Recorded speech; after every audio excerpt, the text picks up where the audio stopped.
I was appointed to the board of my synagogue, West End Synagogue, which is a Reconstructionist synagogue. And one of the Reconstructionist planks, or what have you, is support for the state of Israel. And I had some ambivalence about that. Like, I didn't know a lot about the situation, and to some extent I had decided not to know. You gotta understand, I'm a Jew, you know, with a strong Jewish upbringing and an incredibly strong inclination to believe Jews or believe good things about Jews. So no, I went over with a very strong bias, an extremely strong bias, looking to believe the best of my people.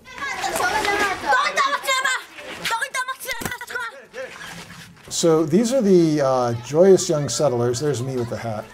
And what they're doing here is stoning Palestinian schoolgirls, or in this case, now they're attacking volunteers who are trying to shield the schoolgirls while they're on their way to school. And the reason it's the kids that do it, you know, it's all like 13 years and younger, is because the Israeli army even officially won't do anything with kids, I believe it's under 13. So the adults very consciously use the children as shock troops.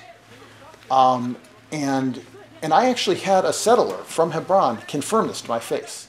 And he says, well, look, the Arabs, they have 22 countries, and we just have this one, and they have lots of kids.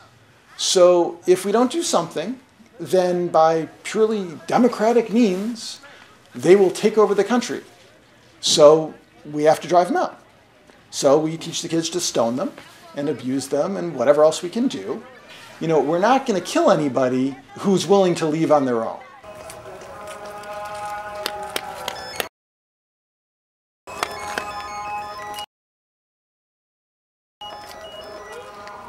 Hello?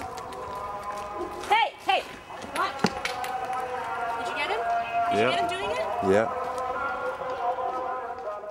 This is the other settlement in Tel Ramida. It's up at the top of the hill. And these guys, they do most of their stone throwing from their own like terraces. They have little patios and things.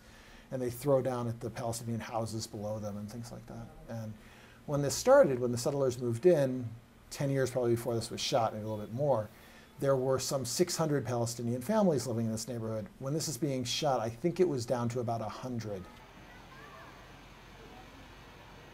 There's a ongoing, decades-long, deliberate process of ethnic cleansing going on, right? What they're doing, though, is they're deliberately trying to drive the Palestinians out of Old Hebron. And they're doing a really good job.